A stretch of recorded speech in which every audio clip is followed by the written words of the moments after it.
I'm Christopher Smith, Executive Chair of the Arts and Humanities Research Council. I'm delighted to be here tonight introducing the 6th Annual Research in Film Awards. Since 2015, RIFA has inspired researchers to think more deeply about how they share their work through film with the wider world. During the last 5 years, over 1,000 films have been nominated for RIFA, focusing on research from over 100 universities, and 25 prizes have been awarded, and another 5 prizes will be awarded tonight. Research in Film Award winners often go on to further achievements, from winning a BAFTA to having their work screened at high-profile film festivals. RIFA is often the beginning for many researchers and their film production teams, much like the research that it seeks to explore and share. Film's an amazing medium. It makes other places, other people, other times immediately and visually accessible. Never has this felt more relevant than during the COVID-19 pandemic, where many of us have found ourselves communicating with friends, family, and colleagues through a screen.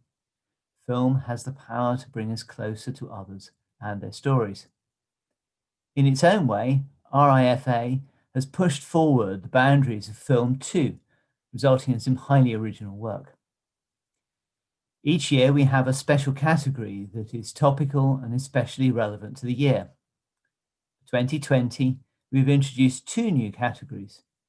The Best Animated Film category recognises the fantastic work in animation that takes place in arts and humanities research.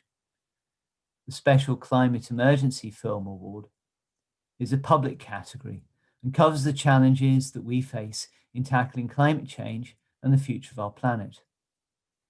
Tonight's nominees also represent outstanding submissions to our Best Research Film, Best Doctoral or Early Career Film, and Inspiration Award categories, the latter of which also being a public category that anyone can enter. I'd like to thank the AHRC staff for their vital role in helping run these awards, our prestigious panel of judges for their time and support, our presenters, and most importantly, our researchers and filmmakers for taking part in the Research in Film Awards and for joining us here tonight. Your participation has made these awards possible. Thank you. I'm very excited to see which films receive awards tonight. So without further ado, I hand over to Sir Peter Bazalgette, Chair of ITV and UKRI board member. Let's see and enjoy the nominees and winners for this year. Thank you. Thanks, Christopher, and a very warm welcome to the Research in Film Awards, or RIFA, as the cognoscenti call it. I'm your host for tonight, Peter Bazalgette. Now, this isn't my first time helping to present the RIFA Awards, but it's the first time I've zoomed my way through it, so we'll do it together. Christopher mentioned just now the coronavirus pandemic and the many restrictions placed on our lives. Creativity, culture, and filmmaking are so important for connecting people and expanding our horizons in these locked down times. And RIFA is just one of the important ways that the AHRC is supporting this work. Video, as well as text, is now one of the ways we communicate. It's as simple as that. It's available to all of us, and it's ubiquitous. I'm delighted to be able to guide you tonight through the 5 categories of RIFA. Each is very important in its own way. Each has its own stable of exciting entries, which I hope you'll enjoy watching clips of with us. Though each category can only have one winner, merely being on the shortlist is, of course, a significant commendation. These entries have been chosen from many, many more entries besides. The winner of each category will receive a trophy and prize money of £5,000 to go to future filmmaking projects. I'm sorry there's no cuddly toy as well. Now, to our first category, the Best Research Film of the Year Award. It celebrates the best film produced as an output or byproduct of arts and humanities research in the UK in the past year. To introduce the first category of the night is Anthony Lilly. Anthony is a media and theatre producer and strategist with an extensive background in innovation and digital media. He's Professor of Creative Industries at Ulster University, a trustee of Nesta, and chair of Blast Theory.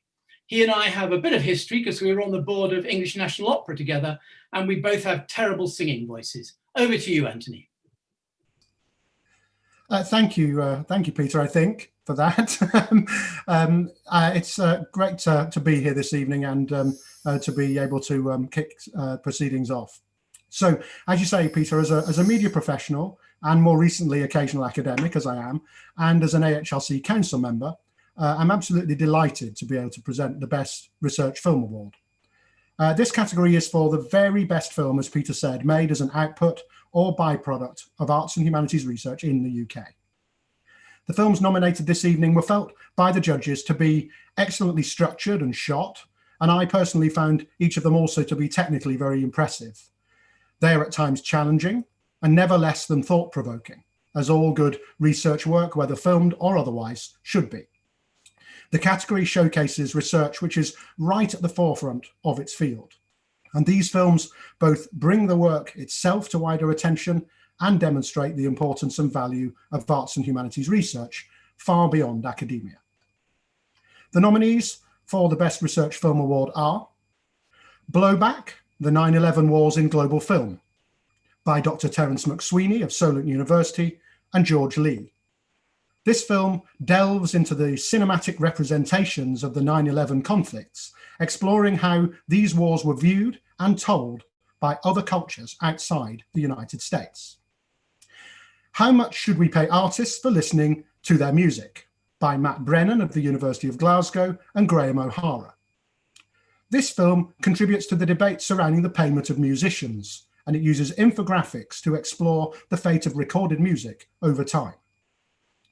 Maus a Carne by Dr. Alexander Troutrims and Dr. Silvia Pinheiro. And this film tackles the state of modern slavery in Brazil, where an estimated 369,000 people are believed to live in slavery today. A short film about ice by Adam Laity of the University of West of England. This is a visually dramatic film poem that documents the journey of a cinematographer through the changing landscapes of the Arctic, exploring and reconceptualizing notions of the sublime in light of ecological crises and climate breakdown. And finally, Shelter Without Shelter by Tom Scott Smith of the University of Oxford and Mark Breeze. This film tells the story of what it was like for the refugees and humanitarian workers who lived and worked inside Berlin's large-scale emergency shelters following the 2015 summer of migration. Let's watch a short montage of the films. Cinema's beginning, right? That's the very moment of cinema's emergence. And it immediately starts to picture American military strength and might at the very same time that that military is becoming newly professionalized. So you see some of these early actualities of the Spanish-American War. They're often just simply pans across the majestic gunboat, or a huge, big steel gunship. And they're a display of technology. They're a display of military power and technology. If we make a rough sketch of record sales in the United States, we see the earliest music formats were the wax cylinder played on a phonograph and the 78 RPM shellac disc played on a gramophone. We can see what appears to be big growth in the cylinder's popularity in the early 1900s, peaking in 1907 with 28 million units. Discs overtake the cylinder a few years later, but if we zoom out, we see those numbers aren't so big after all. Como a escravidão continua existindo? Assim como nossa forma de produzir e consumir se modificou ao longo dos séculos, o trabalho escravo também. E parte desse processo foi ficar cada vez mais invisível aos nossos olhos. Segundo a Organização Internacional do Trabalho, existem hoje no mundo mais de 25 milhões de trabalhadores escravizados, e eles estão espalhados por praticamente todos os setores. No Brasil, a estimativa é de pelo menos 369 mil trabalhadores em regime de escravidão. How does one approach a landscape that is disappearing in front of our eyes? How do I use my camera to tell that story? If an artist is moved by a landscape, if it evokes memories and associations, even subjective ones, then this will in turn affect and move an audience. To be so moved by a landscape, one has to be open to the potential for being truly vulnerable in the world. It used to be for concerts and debates or whatever, and they changed this into a camp. There is no window to open, it's not allowed. There is just the air condition, so you have never fresh air. When you go in there, you can still see the markings of what it was before. The canteen has kind of nice features, and on the walls you can see pictures of old champagne dinners. So you get a sense of this strange history of what it was, and that juxtaposes very starkly with what it looks like now.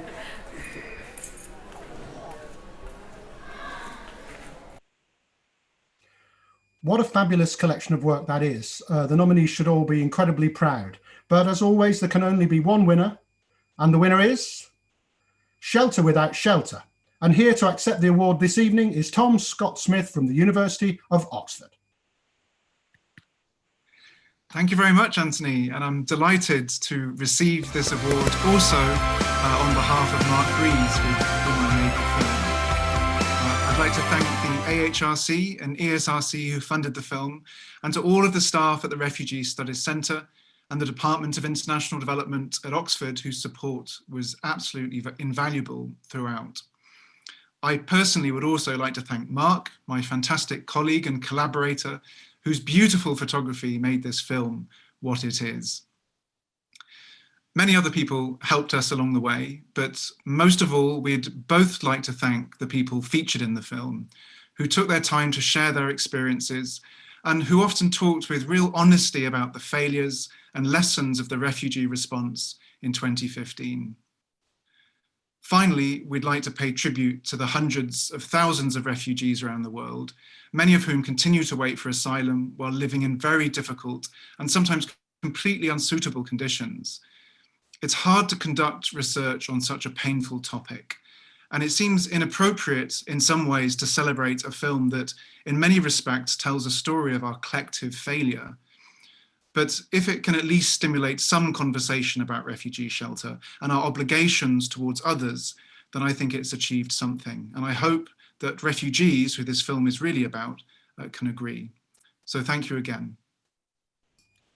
Thank you very much, Tom. Many congratulations to you and to all the nominees. With that, it's back to you, Peter, for the next category. Thank you very much, Anthony. And my own congratulations once again to Shelter Without Shelter. Now, every year at RIFA, we aim to recognise fresh talent and new cutting-edge research. Our next category, the Best Doctoral or Early Career Film Award, celebrates the work of emerging researchers in the arts and humanities. Early career researchers are so important to what the AHRC does and funds and supports. They're the next generation of researchers. They're vital for ensuring that arts and humanities research continues well into the future. RIFA encourages these early career researchers to make their research more accessible so everyone can share in their new ideas and in some cases see their work taking place in front of their very eyes. To present this category tonight, we welcome Nandini Das, Professor of Early Modern Literature and Culture from the University of Oxford, whose research explores themes and ideas relating to travel, cross-cultural encounters, migration, and belonging. Nandini is also one of the AHRC and BBC Radio 3's New Generation Thinkers, a scheme now in its 10th year, which aims to bring the best of university research and scholarly ideas to a broad audience through public engagement. Nandini, over to you. Thank you, Peter. I'm delighted to present the Best Doctoral or Early Career Film Award this year. This category represents the best films made by researchers at the beginning of their careers. The films shortlisted in this category showcase brilliant and innovative storytelling, but they also pose important social and cultural questions. Their variety in subject matter is testament to the breadth and diversity of the new arts and humanities research that is taking place today. The nominees for the Best Doctoral or Early Career Film Award are Voices Apart by David Heinemann from Goldsmiths College and Elvina Nevadauskaite in collaboration with Broken Island Films. This film follows the story of 3 Lithuanians as they reflect on the time when they first began to hear voices and relive life-changing incidents they have experienced since.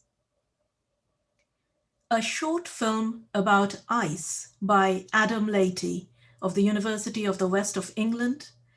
This is also nominated for the Best Research Film, Best Climate Emergency Film, and Inspiration Award categories.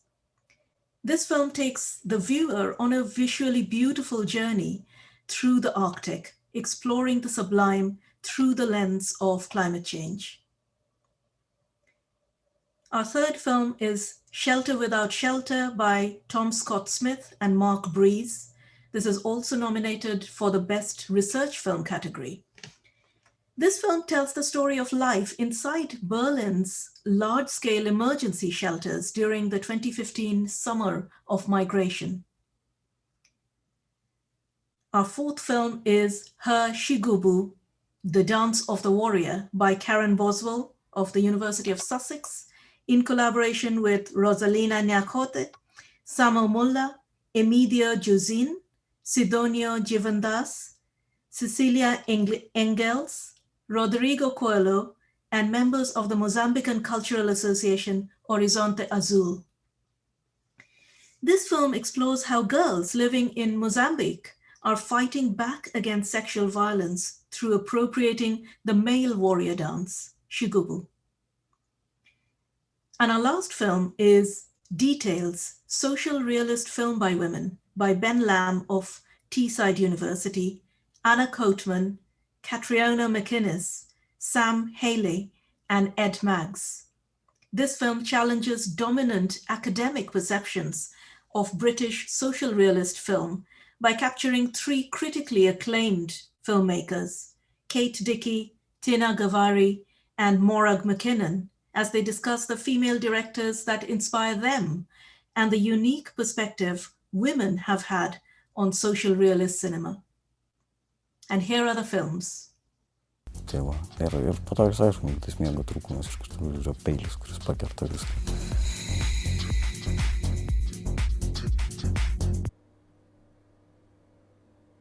Ar tu galėtum papasakot, kaip tau sekasi dabar?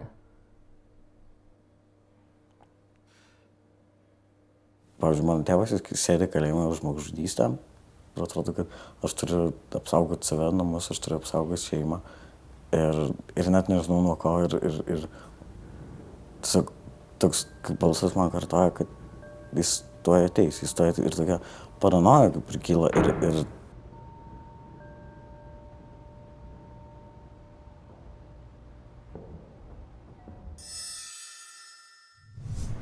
The sublime experience has 3 stages.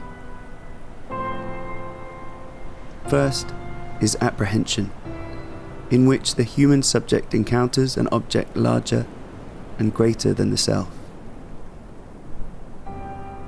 Second is awe, wonder, fear, even terror, in which the human recognizes the relative greatness of the object and the relative weakness or limits of the self.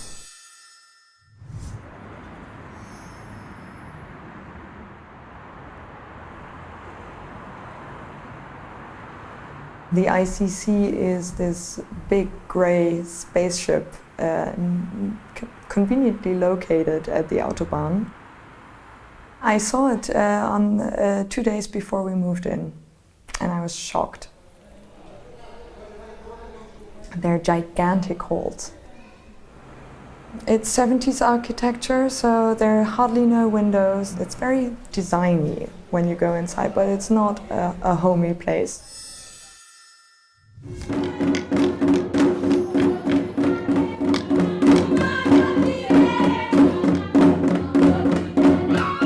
Xigubu é uma dança de origem Zulu, em que o povo Zulu usava essa dança para reivindicar os seus direitos.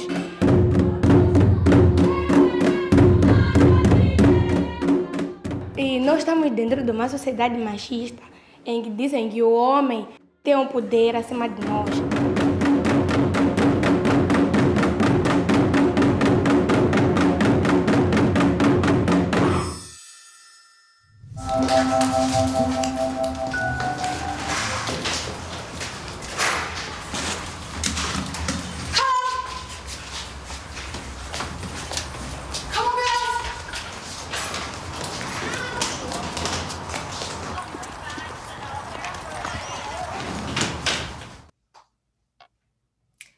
Wonderful films. And the winner today for this category of the Best Doctoral or Early Career Film Awards is Voices Apart. And here to accept the award this evening is David Heinemann from Goldsmiths College. Thank you so much. I can't believe it. Thank you. I'm really, really honored. We began the film in 2016, and we recorded the testimony then, but we never recorded any picture. We always knew we were going to use actors to portray the contributors. We wanted to protect their privacy, and it took us some years to find the right form to make this film. We tried various things, and then we realized that a literal reenactment of the contributors' stories might be the most truthful and maybe the most, I hope anyway, the most engaging way to bring the remarkable stories to the screen. It took us some years to find the and we were just blessed, I think, with the rich, and really brave testimony of the contributors, and the dedication of the actors who really embraced their characters.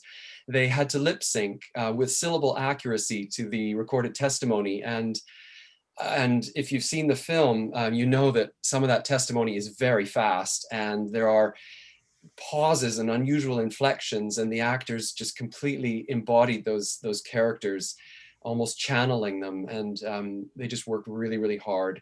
And so in addition to getting the lip sync accuracy, they also, I think, delivered really good performances. In fact, the actress who plays Agnia, the woman, she was in her first year of acting training, and this is her first film role.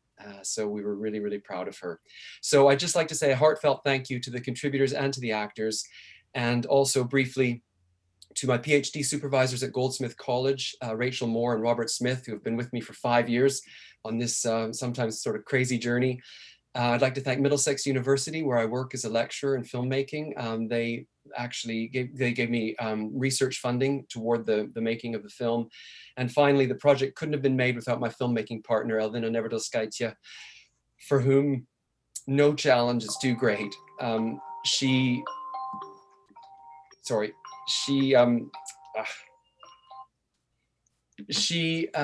found the right-hand drive car with UK plates in Lithuania for 50 quid. She found a stop sign that we used to erect at a T-junction. She found a motorcyclist to act in the role in the film with his motorcycle, and for the price of a meal.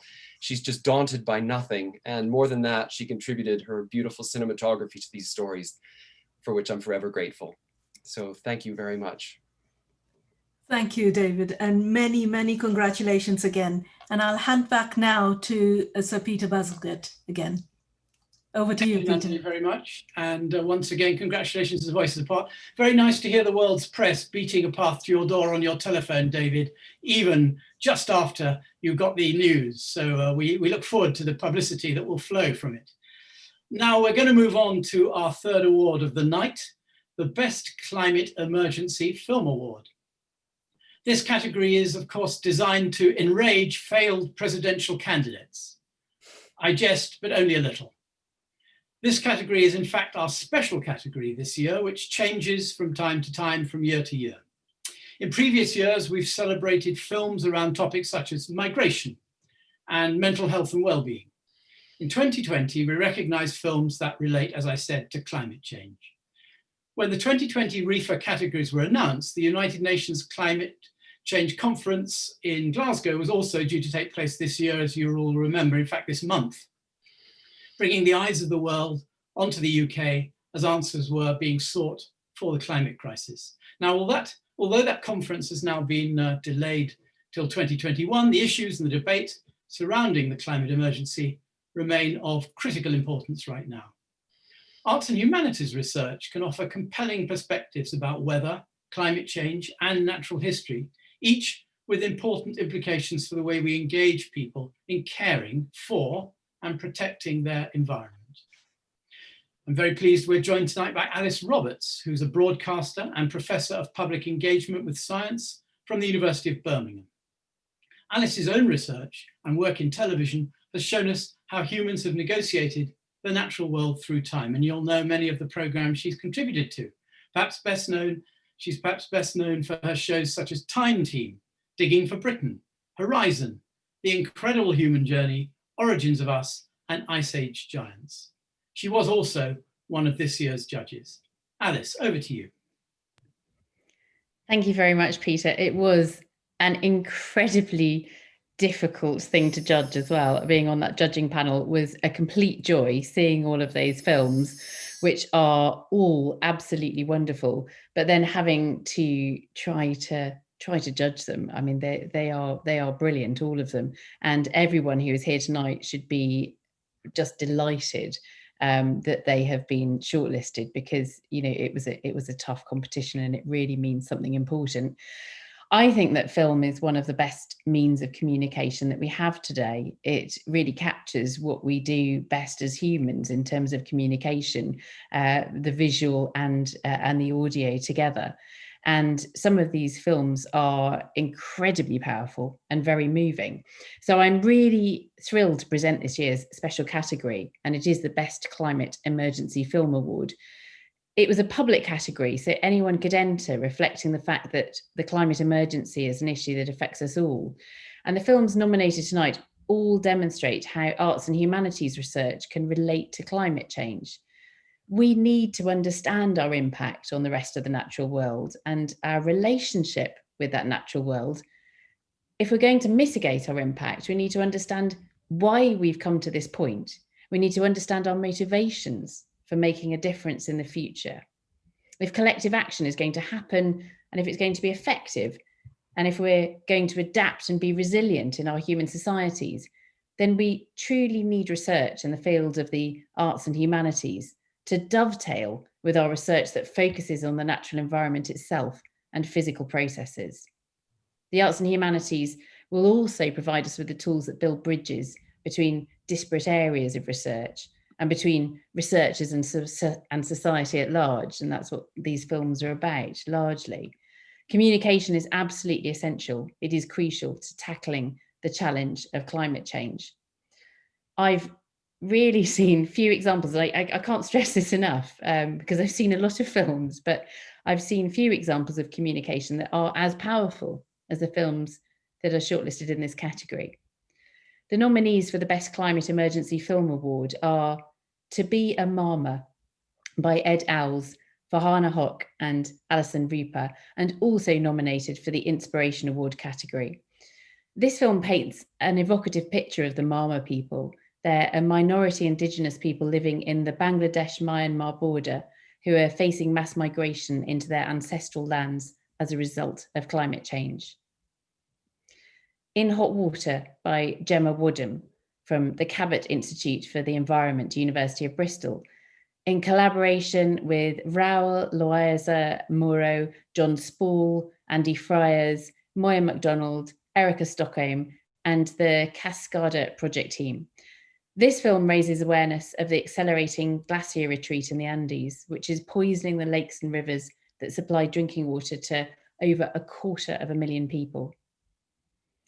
Common Heritage by Emma Critchley in collaboration with Eleanor Hill, Sergio Vego Borrega, Nicholas Becker, Lucy Railton, and Stephen Smith.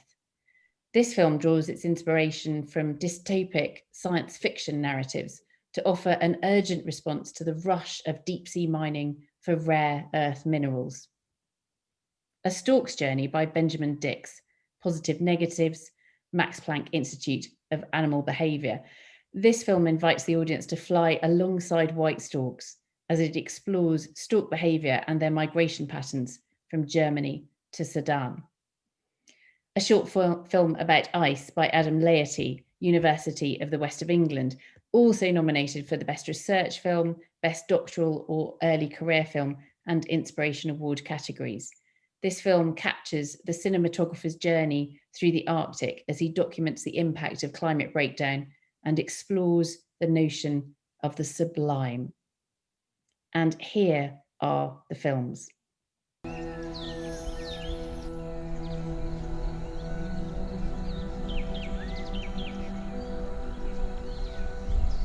It's the most beautiful place in the world.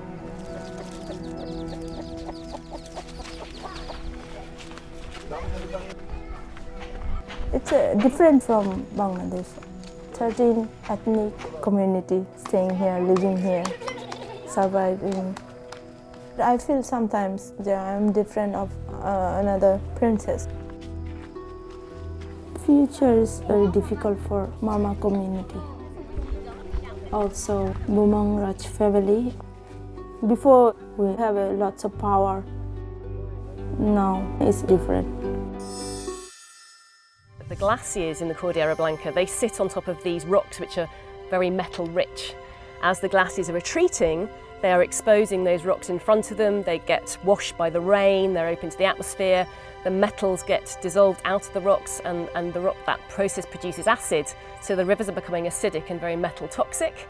What we don't know is which rivers that's going to happen to, which rivers that's not going to happen to. So what we're hoping to do through our project is to produce a vulnerability map for that whole region for the water resource managers so they can see which rivers are going to be a problem as the glaciers retreat, which ones we don't think will be a problem. And then on the flip side of that, to work with these communities to help them to remediate some of the toxic waters in the rivers, which is happening due to glacier retreat.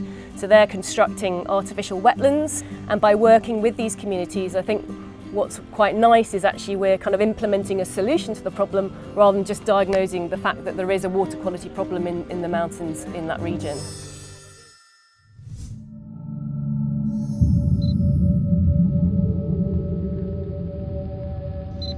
Mr. Merrow has attempted conservatively to calculate the reserves of metals in the manganese nodules of the Pacific Ocean. The nodules contain 43 billion tons of aluminium, equivalent to reserves for 20,000 years at the 1960 world rate of consumption. Nearly 1 billion tons of zirconium, equivalent to reserves for 100,000 years, as compared to nickel, 100 years, equivalent to reserves for 150,000 years, as compared to 100 years on land, iron, as compared to 500 years on land. Distinguished delegates, may I ask you to rise in your seats to observe a minute of silence for prayer or meditation.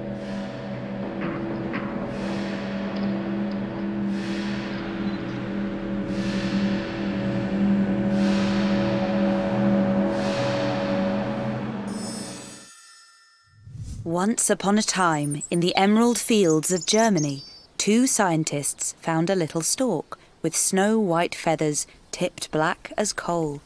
They fitted a small device to her and said, "Go fly, so we may know the journey of your life." And off she flew, joining a flock of 10. Soon, the 10 became hungry and stopped to sniff out food. But some were poisoned with pesticides, and 10 became 8. So on the flock of 8 travelled all across Europe, through gleaming glass cities. Landscape is the freest element of a film. the least burdened with servile narrative tasks, and the most flexible in conveying moods, emotional states, and spiritual experiences.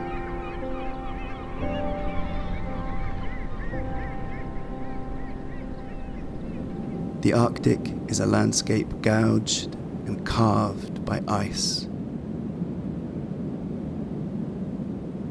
My senses are overwhelmed by the sheer scale and spectacle of the places I find myself in. And the winner in this important category, producing a film that I think will have a real impact, is a short film about ice. Here to accept the award this evening is Adam Laity from the University of the West of England. Adam, congratulations. Unmute. Hi, thank you. That's really wonderful. Thank you very much. I've got a bit to say, so I'll bash through it. I wanted to say thank you to the AHRC, the organisers of the Research in Film Awards, the judges of this category, and the other shortlisted filmmakers and their fascinating and important films. I'd like to thank Jonathan E. for his incredible sound work and his impeccable attention to detail.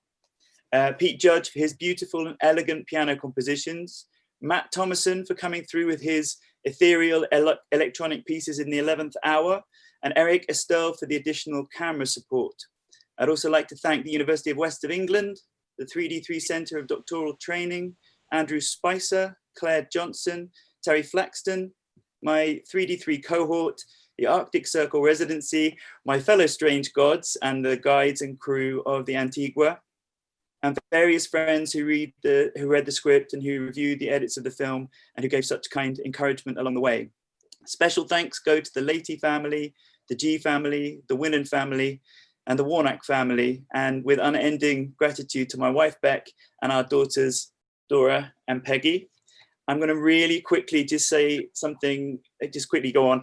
In the film, I quote aspects of Theodore Retker's poem, The Waking. We think by feeling, what is there to know?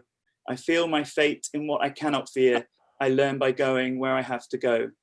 Learning by going and thinking by feeling is exactly what practice-led research is concerned with, and specifically why it has such an important role to play at this time of climate breakdown.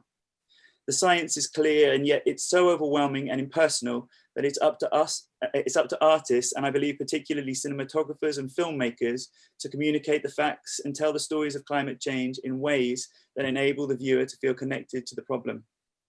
I feel so proud that a short film about ice is being honoured here because it's such a deeply personal film that tries to express something that's so difficult to put into words alone. It's a story that really has to be told through cinematography. Finally, I'd like to dedicate this award to all creative people who are trying to tell their stories when suffering with poor mental health. My advice to them is to try and embrace the whole of their experience, to accept that suffering is part of being creative, and expanding on the words of Donna Haraway, to stay with, and if possible, even play with, the trouble. Thank you very much. Huge congratulations, Adam. It's such a beautiful, powerful film, incredibly evocative, and I think it will continue rippling out and creating a real impact. And I look forward to seeing more of your work in the future. And for now, back to Sir Peter. Thank you very much. Thanks, Alice, for that, hosting that category, and many congratulations to Adam and a short film about ice. I do think Adam possibly deserves a special award for patience as well, because he was nominated in the first two categories and he sat there quietly with his daughters and his cat from time to time, giving him moral support. And finally it came through for you, Adam, so congratulations, we're delighted to see that. Now we'll move on to our fourth category this evening, and it's the Best Animated Film Award. Arts and humanities research touches everywhere, from the mundane everyday life of individuals to the mass movement of millions, from our shared histories to our most complex inner selves. With this vast tapestry of human experience to illustrate, it's no surprise that animation often has the greatest potential to bring arts and humanities research to life. It's rather like animation, I always think, rather like our internal imagination. It sets us free from the constraints of live action. So who better to present this award than my good friend Dave Sproxton. Dave's a BAFTA-nominated and Oscar-winning cinematographer, co-creator of the much-loved Morph, recently seen again on our screens, I'm pleased to say, and co-founder of the famous Aardman Animation Studio in Bristol, known and loved by adults and children alike as the home of Wallace and Gromit, Chicken Run, and Arthur Christmas. Dave and I worked closely together at the National Film and Television School. Very good to see you again, Dave. Over to you. Thank you very much, Peter. I'm delighted actually to present the Best Animated Film Award this year. It's a new category for 2020, and of course it recognises films that have creatively used animation to tell stories and explore ideas in arts and humanities research. The films nominated this evening are broad in subject matter and style, and were shortlisted because they all demonstrated creative, powerful storytelling, raised thought-provoking issues, and revealed impressive technical ability. The nominees for the Best Film Award Animated Films are Bathroom Privileges by Ellie Land, Rupert Williams, Emma Parsons, and Zoe Llewellyn. This is an animated documentary that explores the difficulties people face in accessing public bathrooms and presents the space as a place of negotiation of power. The second film is What Will You Do Now, John? By Pooja Potikulam, in collaboration with Simon Gape, Tony Fish, Michael Kodorich, Carl Minns, Claire Cox, Paris Rose, Glenda Clegg, Miles Fleet, Neil High, and Lauren Fleet. And this film charts the history of John, whose wife has left him, and uses animation to explore Brechtian alienation theory, human behavior, social isolation, and individualism. The third film, Just Like Our Lives, is made by Dr. Charlotte Dean and Dr. Lisa Hull in collaboration with East Riding of Yorkshire Children in Care Council and My Pockets Arts.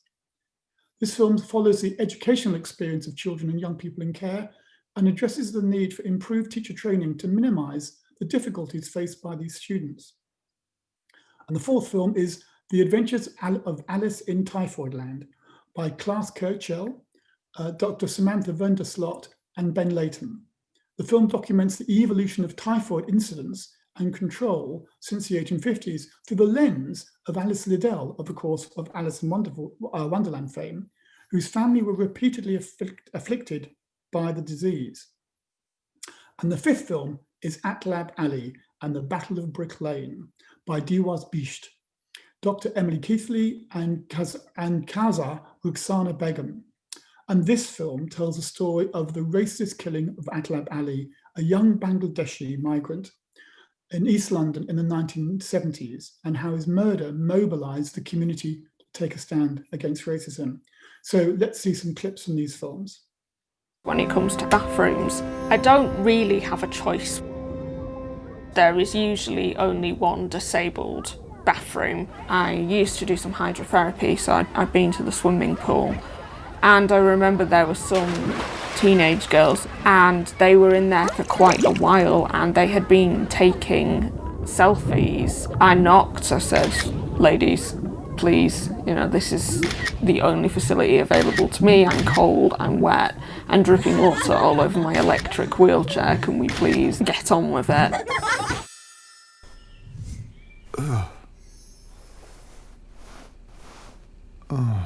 The next day, he went to work as usual.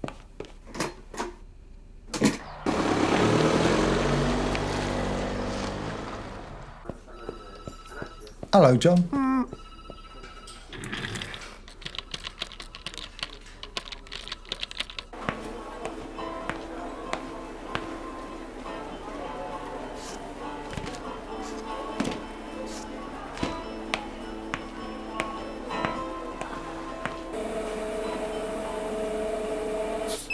We're moving in together in March. No. I can't wait.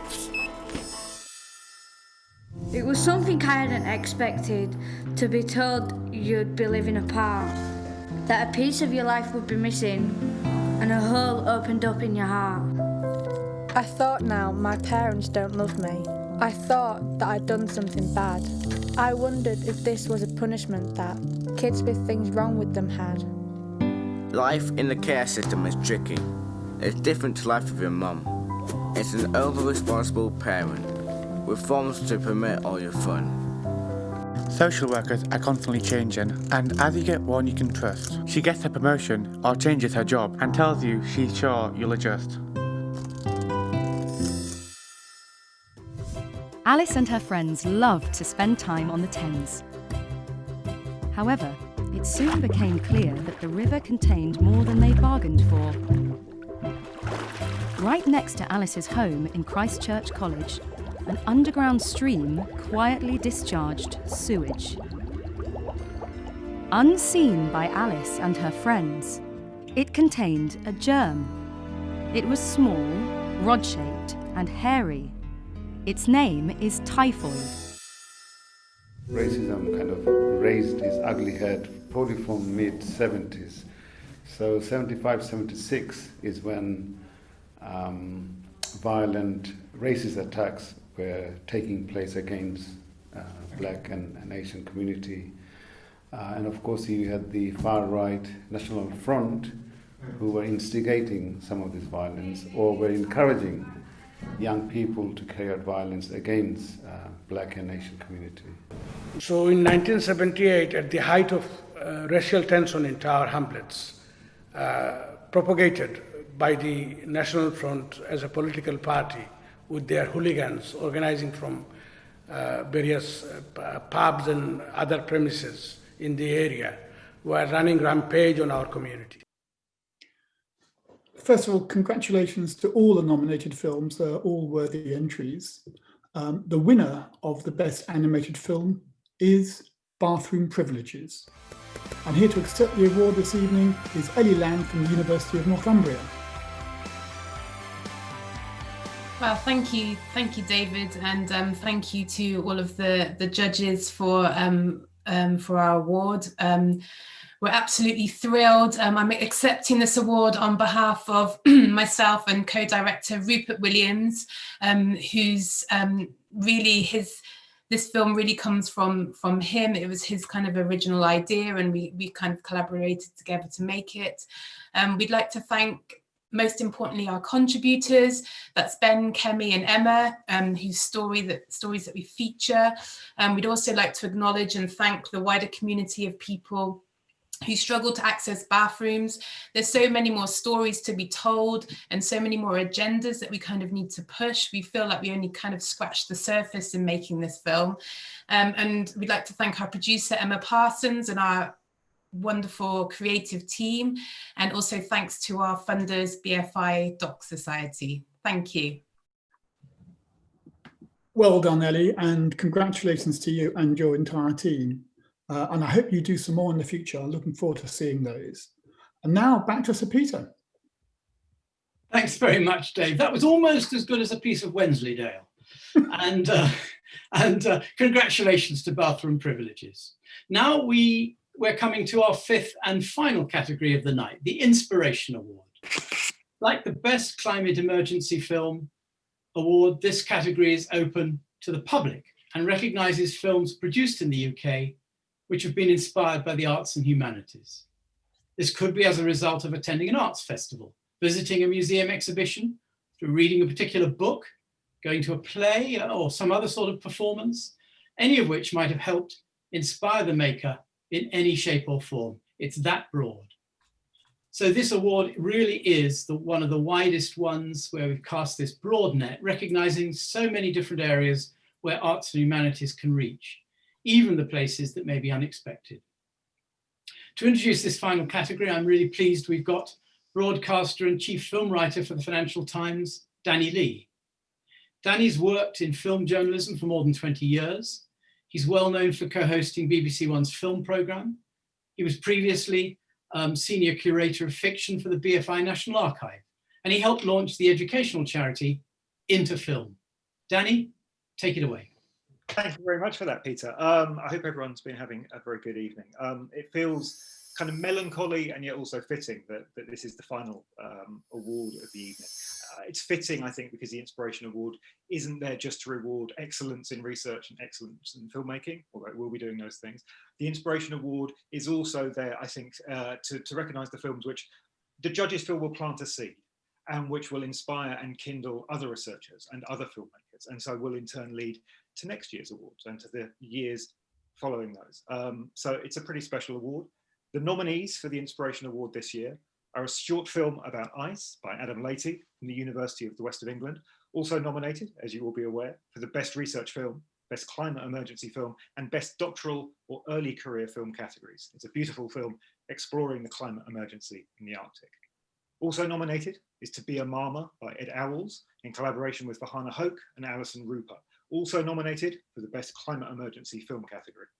This film explores the impact of climate change on the ancestral lands of the Mama people on the Bangladesh-Myanmar border.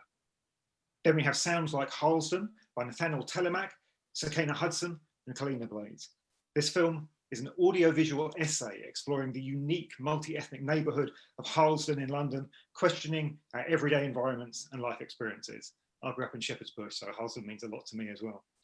And we also have Nobody's Metaphor by Anna Sova and Remy Sova in collaboration with Rahil Mohammed and Emily Mason. This film follows a group of Muslim girls and young women of colour as they embrace fencing and poetry for the first time.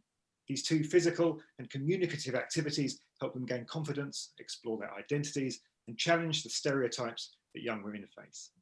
And here are the films. The events set in motion by global warming have a more intimate connection with humans than the climatic phenomena of the past, because we have all contributed in some measure to their making. They are the mysterious work of our own hands, returning to haunt us in unthinkable shapes and forms. The cinematographer is unwell. The cinematographer cannot sleep.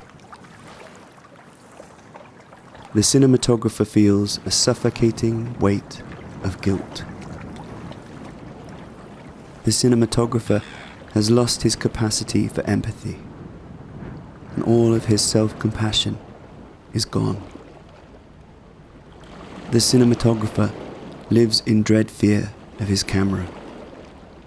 The cinematographer has seen enough.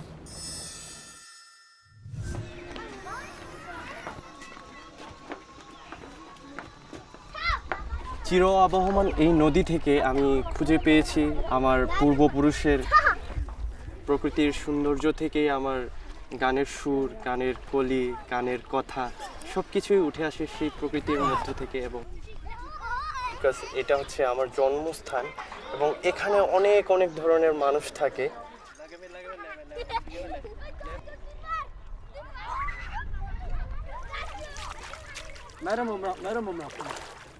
অনেকেই বলতো যে বান্দরবানের রাজার family থেকেই অনেক কিছু উৎপত্তি হয়। আমি বুঝিয়ে দিতে চাই যে সবাই সব কিছু করতে পারে। They're trying to get us out as black people right now and it won't work. We are the longest lived and we shall be here. With all what's going on, we're going to remain because we are the first people and we're going to remain as the first people. Harlesden mean too, it's a lot of changes they try to bring into Harlesden. But we must also remember, don't forget the original people that built Harlesden, make Harlesden what it is today. Right now I describe it as I can see where they're trying to push us out of it and a lot of changes coming into it. A lot of black people with a lot of business, we had a lot of houses, a lot of position and all that is taken away. It will return back. I'm a potato, not a couch potato or a jacket potato. I'm a poisonous potato. My venom runs through your veins like the negative energy people produced used to poison me, but I'm different now. I'm stronger than you'd ever expect. This has been really, really inspiring for me to hear what you guys have to say. As long as it's your choice and you're making it independently and you're feeling free and able to do it, then that should be completely fine. My name is not me. My appearance is not me. My personality is me. I am not a bunny rabbit. People say this because I don't fit their beauty standards. It makes me feel insecure when people say those harsh things. I'm as funny as a banana-obsessed monkey and as creative as an architect. My life is a blank canvas and I am here to place it upon an easel and paint.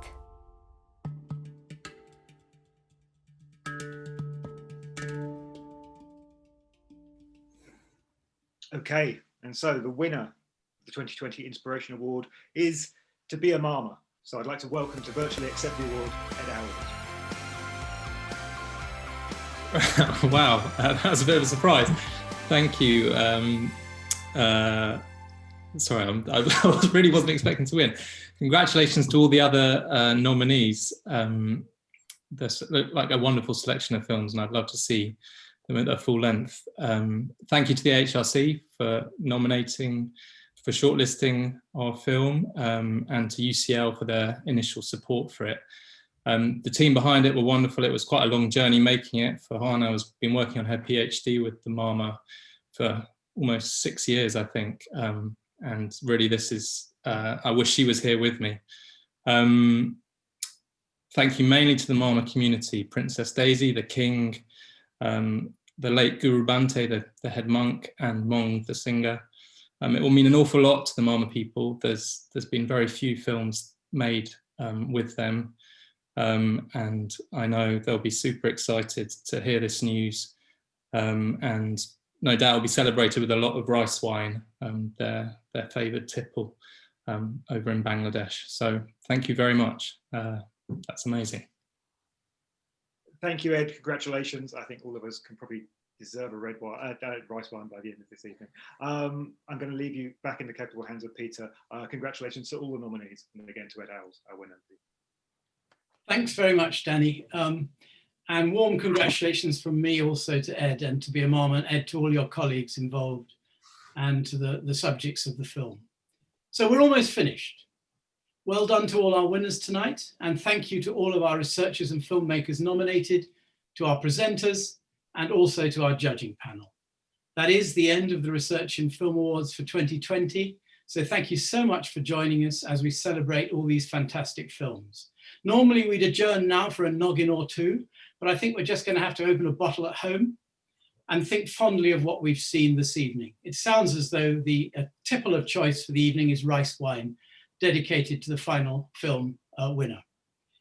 Don't forget that you can find out about all of the films you've heard about tonight on the AHRC website. That's at ahrc.ukri.org. Say that again, ahrc.ukri.org. Many of the films that we've shown are available to view in full online on that website, and as I'm sure we've indicated, they're well worth viewing. Please make a note to have a gander at them. The films we've seen tonight have taken us from the everyday streets of Britain to frozen ice caps, and from international conflict to our most inner selves. I don't know about you, but I've found the breadth of the research, the creativity, and the sheer humanity on display tonight an inspiration. So I hope you all enjoyed this evening's films as much as I did. Until next year, when we hope to see you in person in a magical post-COVID universe. Thank you to you all, and good night.